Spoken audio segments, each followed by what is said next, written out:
तत्वज्ञानातून त्यांनी जे स्वतंत्र की पूर्ण भारतातली युवा पिढी सक्षम व्हावी, ही भारतातली युवा पिढी उद्याचं राष्ट्र, उद्याचा देश ज्यांच्या हाती जाणार आहे, तर हीच युवा पिढी, याच युवा पिढीसाठी त्यांनी सतत अत्यंत अनमोलाचं कार्य त्या ठिकाणी त्यांनी केलं. तर मी त्यांना प्रथमतः वंदन करून मी आपण आजच्या व्याख्यानाला सुरुवात करतो.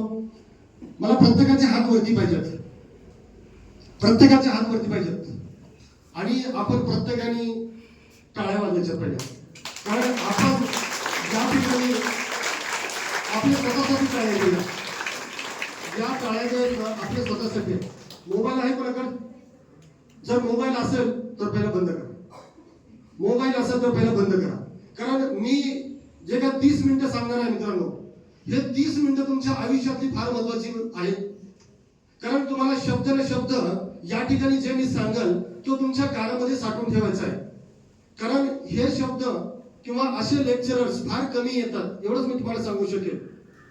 हे सर तुमच्या सोबत असतात आणि हे सर तुम्हाला सतत सांगण्याचा प्रयत्न करतात, तुमची कानउघडणी करण्याचा प्रयत्न करतात. पण बरेच वेळेस होतं काय, हे रोजचे चेहरे आहेत, हो हे रोजचे चेहरे आहेत आमच्या समोर.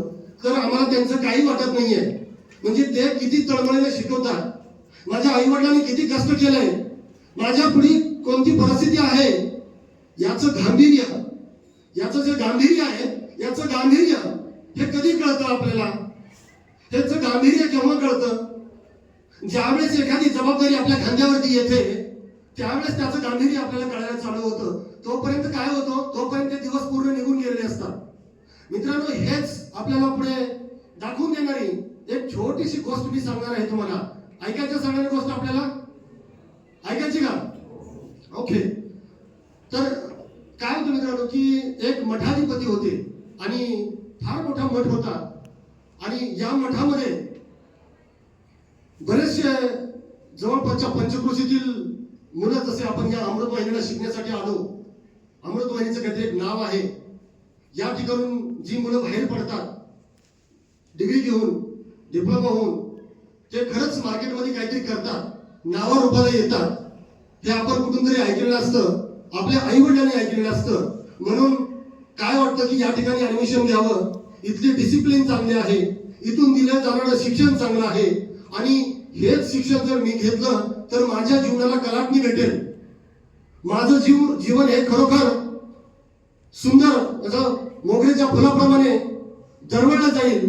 असाच हा आपला एक अनुभव असतो, आपल्या घरच्यांचा अनुभव असतो. आणि मग काय होतं, मग आपण आपल्या ऍडमिशनची सुरुवात होते आणि आपण अशा ठिकाणी येतो. असं एक त्या ठिकाणी त्या पंचक्रोशीत एक मठ होता आणि त्या मठामध्ये अनेक आपल्यासारखे शिष्य यायचे. 12 वर्षाचं तप असायचं. 12 वर्षाच्या नंतर ज्ञान घेऊन सर्व हे नॉलेज घेऊन ते बाहेर पडायचे. आणि जेव्हा जेव्हा ते यातून बाहेर पडायचे तेव्हा जाताना गुरु प्रत्येकाची परीक्षा घ्यायचे. गुरु हे प्रत्येकाची परीक्षा घ्यायचे आणि माझे शिष्य किती तयार झाले हे पाहायचे.